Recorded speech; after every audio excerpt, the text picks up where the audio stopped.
Esse vídeo trata de um aspecto essencial para o crescimento profissional, independente da área que você escolheu.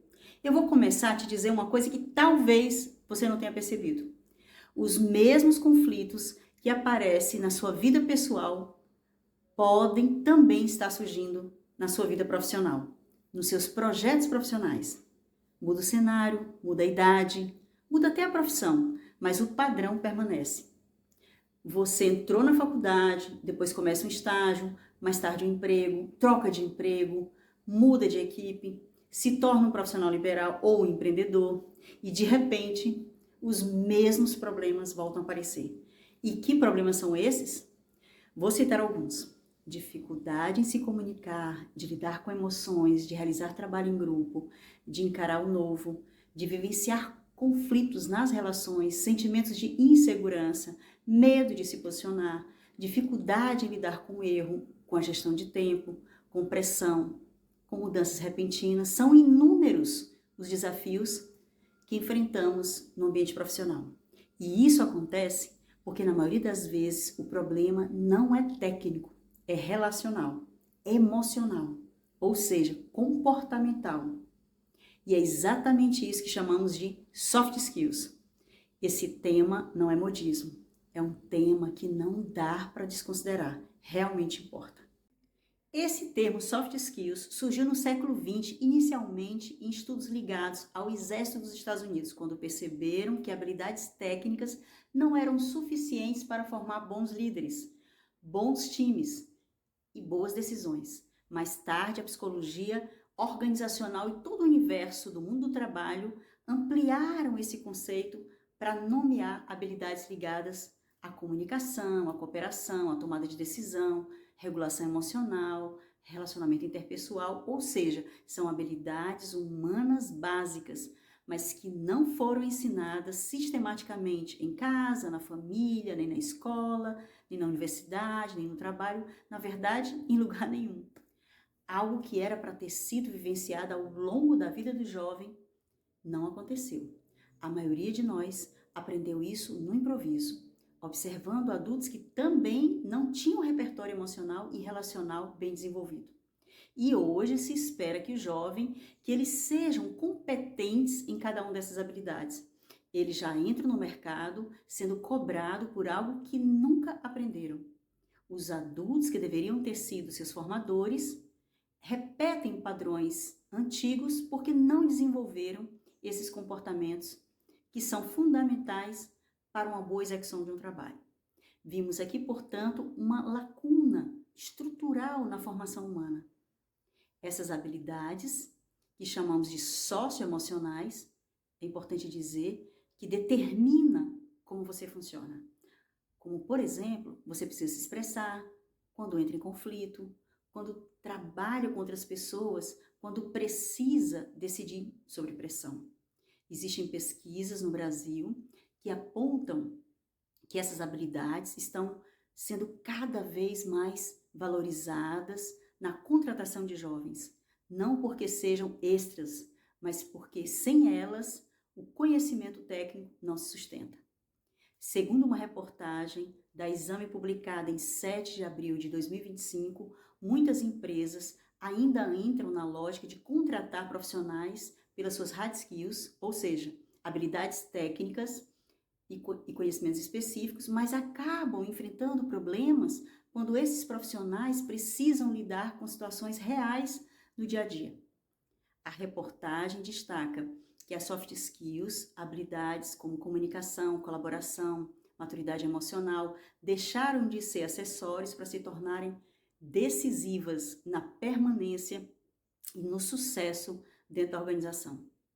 Quando uma reportagem como essa mostra que profissionais continuam sendo contratados pelas hard skills, mas desligados por questões comportamentais, ela está apontando para algo muito maior do que um problema de RH e gestão de pessoas. Ela revela uma lacuna na formação. Aprendemos conteúdos, técnicas, ferramentas, mas quase nunca aprendemos a lidar com pessoas, emoções, conflitos e decisões reais do dia a dia. E como já coloquei, isso não é um problema só do jovem. Os adultos também não aprenderam. E a partir de agora, eu quero te mostrar quais são essas habilidades, por que elas são tão decisivas e como elas aparecem na prática, nos conflitos, não só na teoria, mas na prática, nos desafios que você vive na faculdade, no estágio, no primeiro emprego e com seus próprios projetos. Existem muitas soft skills descritas nas pesquisas, no mercado, mas esse vídeo eu vou trabalhar apenas 4 de forma sucinta, que na minha visão elas são base para as outras, que é a comunicação, trabalho em equipe, inteligência emocional e empatia.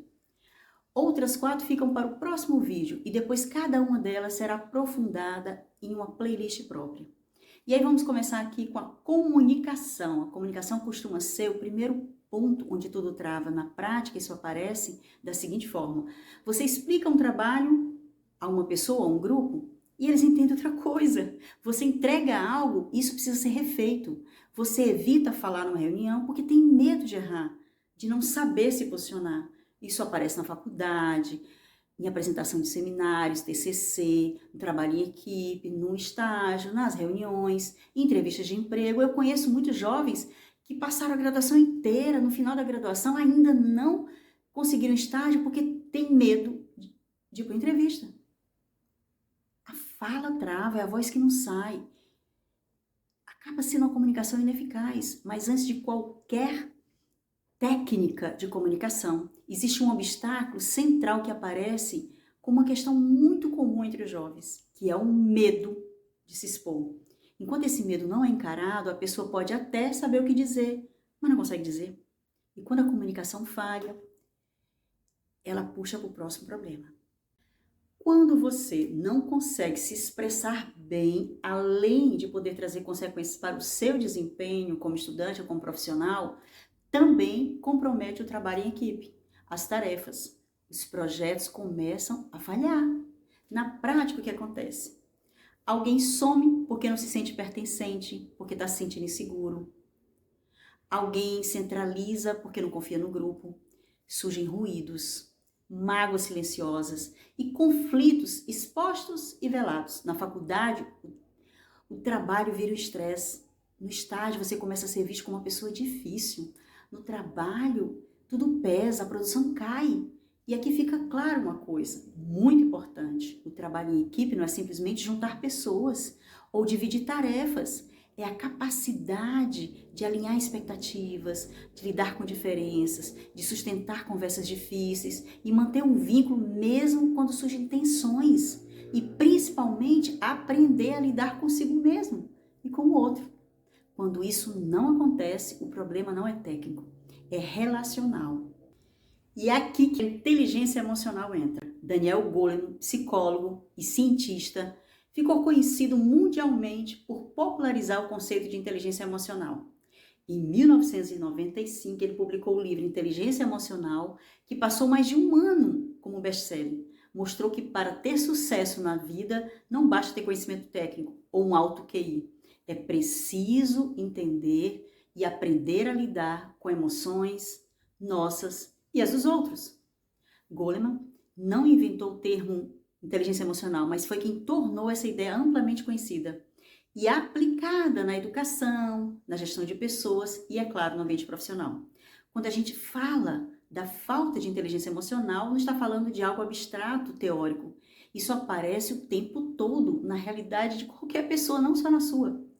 Mas eu sei que isso acontece com você, que falta inteligência emocional aí. Com certeza você já recebeu um feedback e por dentro você sentiu um desconforto insuficiente. Muitas vezes você negou, você não aceitou, porque é difícil receber feedback. A gente vê como crítica. Ou quando uma ideia sua é recusada numa aula, num trabalho em equipe, numa reunião, você se fecha, fica com raiva, fica chateado. E assim as emoções vão surgindo durante todo o dia, como numa montanha-russa. Você sente raiva, medo, vergonha e nem consegue respirar direito. E quando a emoção não é reconhecida, vivenciada, ela não pode ser integrada.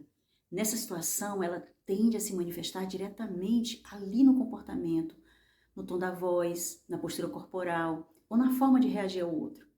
A pessoa reage no impulso, responde atravessado, se cala, desiste, entra em conflito. Na maior parte do tempo, a gente não percebe o que está acontecendo por dentro. O pensamento surge, a emoção surge, a reação sai no automático, não é assim?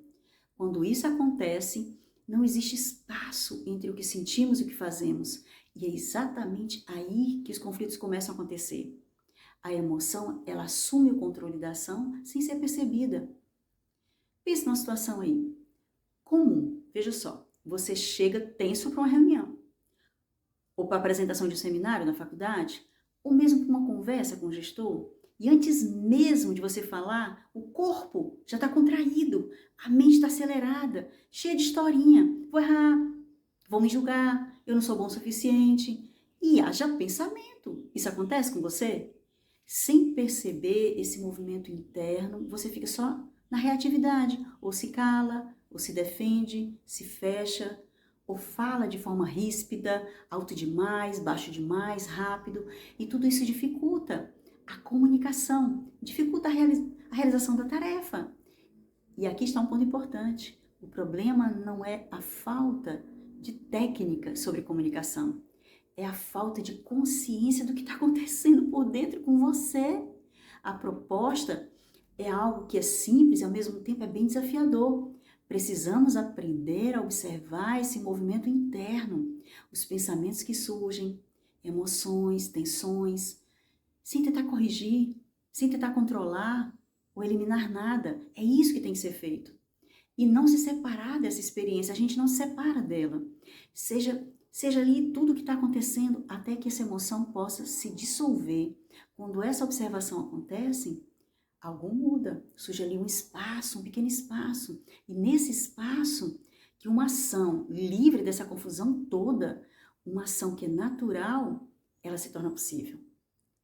Como falei, isso parece simples, mas não é fácil. Não é fácil porque a gente não foi acostumado a viver assim.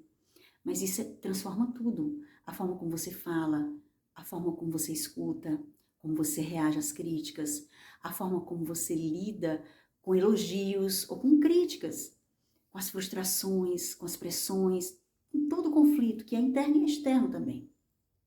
E não é porque você vai escolher uma emoção certa, vai controlar as emoções, não esqueça isso. Mas é porque você para de reagir completamente tomado por essa emoção. E é exatamente por falta dessa forma verdadeira de lidar com as emoções, esse compromisso de olhar para si mesmo, que tantas pessoas estudam sobre esse tema e sobre os vários temas que a gente está chamando de soft skills, e continua travando. É por isso que é tão difícil a gente viver com qualidade, se relacionar com qualidade, com profundidade. Sem esse nível de consciência interna, a teoria não vai funcionar. Estudar as habilidades vira esforço, vira controle, vira performance. Não fala de uma presença real. Essa perspectiva nos mostra que desenvolver soft skills não começa fora, olhando ali o comportamento só. Começa dentro, olhando para si. Essa capacidade de perceber a si mesmo internamente e também as suas ações. E quando isso acontece, abre, como eu falei, esse espaço para a gente ver a próxima habilidade, que é a empatia.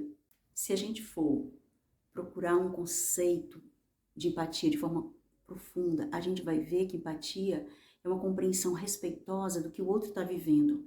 É ouvir somente o que está sendo dito pelo coração dessas pessoas e não ouvir com o intelecto, com o cognitivo, com o pensamento. Então, empatia é esvaziar-se para poder ouvir com todo o nosso ser. Mas isso é tão profundo e tão difícil, não é mesmo? Porque, veja só, é muito fácil eu, como psicóloga, ter empatia com um paciente, um cliente, quando ele traz uma dor dele. Eu estou aqui desse lado, preciso estar atenta a ele e escutá-lo, seu sofrimento. Mas no dia a dia, na relação com os nossos, a coisa é mais complicada, o buraco é mais embaixo. Então, empatia não começa no outro, começa em você. É muito difícil se colocar no lugar de alguém quando você está ansioso, ansiosa, sobrecarregado, insegura, emocionalmente desorganizado. Então, isso é uma fantasia. Muitas vezes, Você diz que tem empatia, mas vai na raiva conversar com alguém que está precisando da tua compreensão, ver se você consegue. Eu vou trazer um exemplo comum. Você está pressionado com prazos. Um colega comenta algo que te desagrada e você reage como se fosse um ataque. A escuta ativa não acontece. Essa escuta amorosa, ela entra exatamente aqui. Escutar não é sobre ouvir o que o outro disse, e sim perceber o contexto, a emoção, inclusive a sua. Escutar é entrar em comunhão com a fala do outro. Mas como viver isso se você estiver desorganizado? A comunicação nesse nível é o que podemos chamar de empatia. E assim podemos evitar as colisões desnecessárias e estabelecer relações mais saudáveis. Portanto, se colocar no lugar do outro não é tão simples assim. Precisamos, antes de acolher o outro, ampliarmos a nossa consciência sobre essa relação, sobre essa comunicação, sobre o nosso estado emocional, sobre a nossa abertura para receber o outro ali, presente, nesse movimento de olho no olho, onde você realmente está atenta a essa pessoa. E para isso, precisamos realmente de nos conhecermos. Esse é o ponto-chave. E aqui vem uma reflexão que é central para mim. Se existe tanta teoria sobre isso, por que é tão difícil mudar? Fica claro que sem essas habilidades, um bom médico, um bom professor, tecnicamente, ele terá dificuldade de se relacionar com a sua equipe. Tem gente que é muito difícil de lidar, como diz, é um pé no saco. Muitas vezes são pessoas que têm dificuldade de se adaptar a novas realidades, são inflexíveis, são arrogantes e geram grandes transtornos no dia a dia. E com certeza essas pessoas também não são felizes, porque não aprenderam a trabalhar de forma integrada em equipe. Isso é fundamental. E por que isso acontece? Porque na maioria das vezes a gente não foi trabalhado para estar aberto às relações. A gente começa desde cedo a olhar para fora, a culpar o outro, a culpar o ambiente. É todo mundo apontando o dedo para o outro. E como falei agora há pouco, só tem uma saída. A saída é o autoconhecimento. De outra forma, essas habilidades, elas ficam fragmentadas. Não sei se você percebeu, mas uma habilidade, ela completa a outra, como se fossem pré-requisitos. Então, se você está entendendo conceitos, só os conceitos, tá. Como eu já escutei de um mestre, a palavra não é a coisa. A gente precisa aprender a vivenciá-la, para que então a gente possa transformar isso. E como a gente deve desenvolver isso? Como qualquer aprendizado, você precisa sentir que é fundamental, você precisa querer viver isso. Porque senão esse vídeo não vai valer de nada, nem outros vídeos que você vê, ou livros e livros que você for estudar sobre soft skills, sobre essas competências, você não vai aprender a viver. Veja só, se já foi desafiador desenvolver as chamadas capacidades técnicas, você precisará de muito mais compromisso e entrega para aprender sobre essas habilidades comportamentais, não é verdade? Então, comece agora. Mergulhe nisso, que é você. Estude a si mesmo. Além dessa investigação minuto a minuto, de como você funciona, de tudo que se passa com você, você também pode pedir feedback para pessoas que estão próximas a você e que você confia. Porque a gente tem que começar de onde estamos. E o objetivo é receber o feedback. Não é conversar com essa pessoa. Você recebe e depois vai observar como é que isso acontece no seu cotidiano. Não é fácil dar feedback nem receber feedback. Mas isso pode ser um caminho. Se abra para isso. E a minha sugestão é a seguinte: comece com uma soft skills. Com uma. E o que você acha de trabalhar logo a comunicação, que é tão essencial nas relações humanas? Não existe relacionamento, relação sem comunicação. Não existe, não é um fato. Inclusive, se você tiver medo de falar em público, eu tenho uma mentoria para você encarar esse medo de se expressar, de se lançar no centro da roda, de desenvolver a sua liderança. E se você quiser saber mais, é só entrar em contato comigo aqui nos comentários. E no próximo vídeo a gente vai dar sequência em soft skills. Vamos falar de liderança, de criatividade, de adaptabilidade, de autogestão. Tá certo? Então, se esse conteúdo fez sentido para você, deixa aí o teu like, se inscreve no canal e segue comigo. e até o próximo vídeo.